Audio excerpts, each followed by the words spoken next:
যুব সমাজের উদ্যোগে আজকের ইসলামী মহাসম্মেলন, এই সম্মেলনের সভাপতি আলহাজ মোহাম্মদ আমজাদ হোসেন সাহেব, আমাদের মধ্যে প্রধান অতিথি হিসেবে উপস্থিত থাকার কথা ছিল আমাদের এই অঞ্চলেরই প্রিয় নেতা, আমাদের প্রাণ প্রিয় নেতা, শেরপুর 1 আসনের মাননীয় সাংসদ, মহান জাতীয় সংসদের হুইপ, বীর মুক্তিযোদ্ধা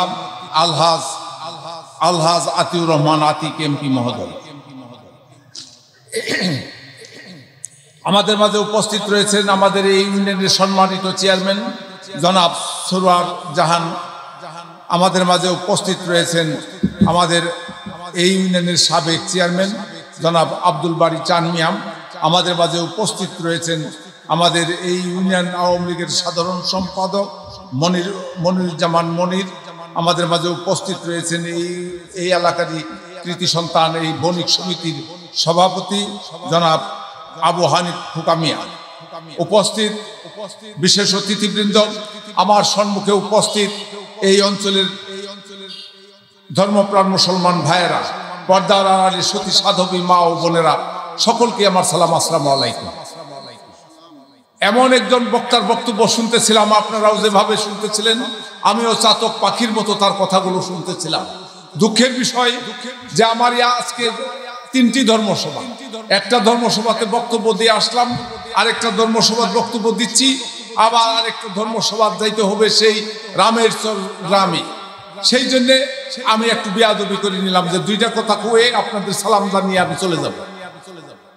এই জন্যে আপনারা হয়তো অনেকেই মন খারাপ করছেন, এমন সুবক্তা বসিয়ে রেখে আমি বক্তব্য দেওয়ার সেই আমার নেই, কিন্তু আসলে প্রকৃতপক্ষে ওনার কথাগুলো আমিও শুনতেছিলাম এবং তার কাছ থেকে একটা ভিজিটিং কার্ড নিলাম। আপনারা জানেন আমি কানসকালা মধ্যবয়রা কানসকালা কওমি মাদ্রাসার সভাপতি। আমার 25 তারিখে সেই এলাকাতে আমার সেই এখানে ধর্মসভা হবে, বড় বক্তা নিয়ে আমরা বগুড়া থেকে সেই বক্তা নিয়ে আসবো, সেইখানেও আপনাদের দাওয়াত জানিয়ে গেলাম। শুধু ওনার বক্তব্য শোনার জন্য আমি চিন্তা করেছিলাম যে আমি যদি ওনার বক্তব্য শুনি তাহলে হয়তো বা সেখানে আমার আরেকটা মিটিং মিস করতে হবে। কারণ জানেন আমি আমার উপজেলা পরিষদ থেকে কিছু করার মতো কিছু নাই, মানুষের দাওয়াত করে আপনাদের কাছে এসে শুধু আপনাদের সালাম জানানো ছাড়া আর কিছু উপায় নাই। সেই জন্য হাজিরা বান্দা গুনাহ মাফ, সেই জন্য আপনাদের কাছে এসে হাজির হয়েছি তার সালাম দিয়ে যাওয়ার জন্য। আপনারা হয়তো অনেকে বিরক্ত হচ্ছেন যে বক্তা বসিয়ে রেখে আমি বক্তব্য দিচ্ছি, আমি বক্তব্য দেব না।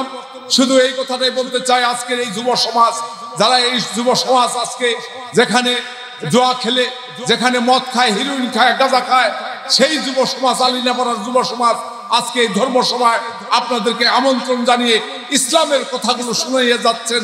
আমি সেই আমার তরফ থেকে আমার এই যুব সমাজকে ধন্যবাদ জানাই যে ইসলামের কথাগুলো আমাদের সাধারণ মুসলমানদেরকে আপনারা শুনিয়েছেন। তার তরফ থেকে, আমার তরফ থেকে, আমি উপজেলার চেয়ারম্যানের তরফ থেকে আপনাদেরকে ধন্যবাদ জানাই। আজকে এই ধর্মসভায় যারা এসেছেন, দূর দূরান্ত থেকে আমাদের বক্তা এসেছেন, তাদের বক্তব্যগুলো আপনারা শুনবেন। আজকে কোরআনের এবং হাদিসের আলোকে বক্তব্য রাখবেন। তার থেকে যদি একটা কথা আপনারা আজকের এই বক্তার মুখ থেকে শুনে পালন করেন তাহলে আজকের এই ধর্মসভা, আপনারা রাত্রি থেকে ধর্মসভা শুনছেন, আজকে সফল হবে। আর তা যদি না করেন, এখান থেকে গেলেন আর শুনলেন আমাদের উকিলপন্থী বক্তা তার বক্তব্য শুনলেন, একটা কথাও পালন করলেন না, এই রাত্রি জাগরণ বৃথা এবং আজকের এই ধর্মসভা সফল হবে না। আমি মনে করি যে আপনারা যারা এখানে এসেছেন, মানুষ মাত্র জীবনের, আমাদের বক্তা বলেছেন 60 বছর, 70 বছর, 80 বছর, 100 বছর বাঁচবেন, এর বেশি বাঁচতে পারবেন না।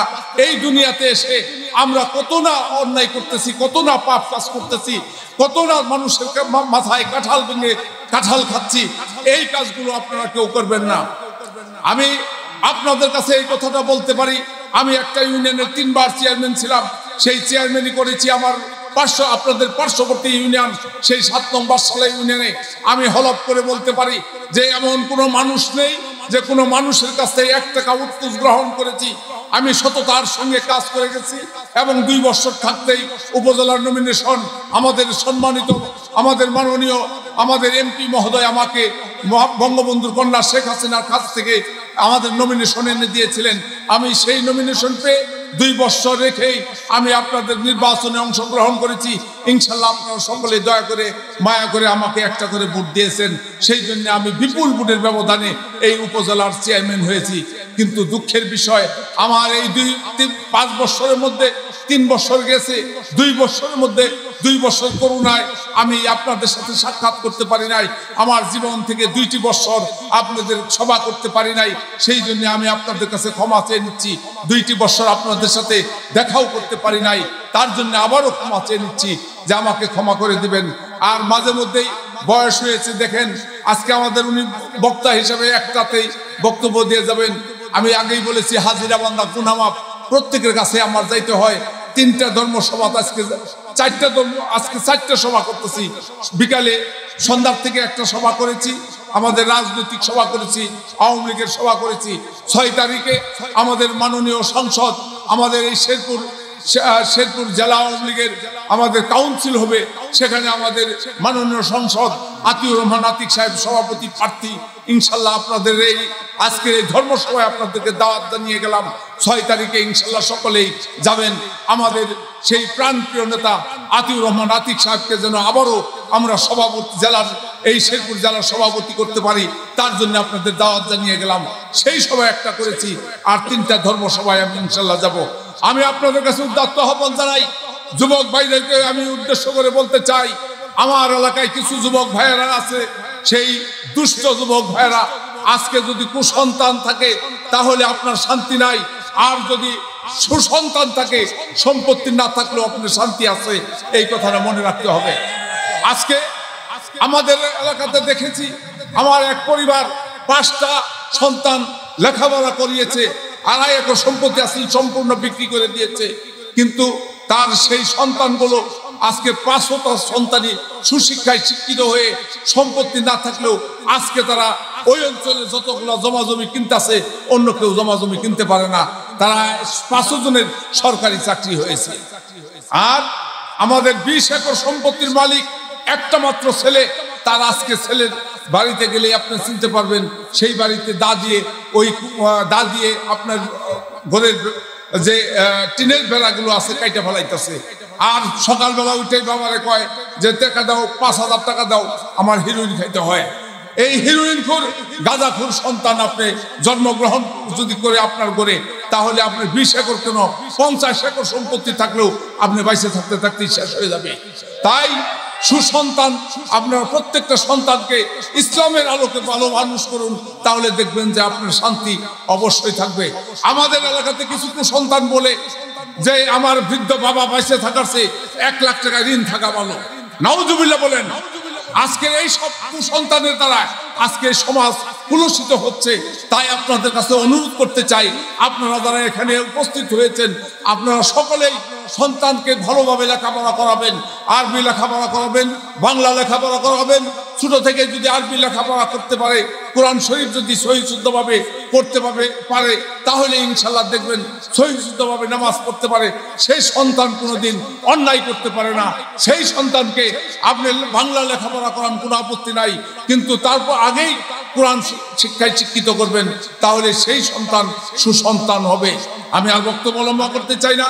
আমি এসেছিলাম, মনে করলাম যে যুবক ভাইয়েরা এত বড় আয়োজন করেছে, যদিও মাদ্রাসা কিংবা মসজিদের কোনো কারণে না, এতগুলো আয়োজনের জন্য মনে করছিলাম যে ওখান থেকে আমার ইউনিয়ন পরিষদের চেয়ারম্যান সাহেবকে বলছিলাম যে 5,000 টাকা দিয়ে যাবো। আপনাদের দেখে আমার তখন সাহস হয় না 5,000 টাকার কথা বলার, কিন্তু আমি মনে মনে ভাবছিলাম যে 5,000 টাকা দিয়েই চলে যাব।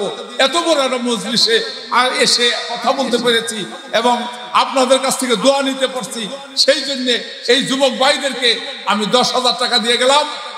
আপনারাও কিছু কিছু করে দিয়ে এই খরচ যা করছেন, এত সুবক্তা আনছেন, তাদের বক্তব্য শুনে যাবেন, কিছু খরচ আপনারাও দিন ইনশাল্লাহ। এই যুবক ভাইদেরকে আমরা আশা করি যে এইরকম সুন্দর মজলিস আরো যেন করে এবং আমাদের এই এলাকার মানুষ যেন হেদায়েত করে, এই আশা ব্যক্ত করে।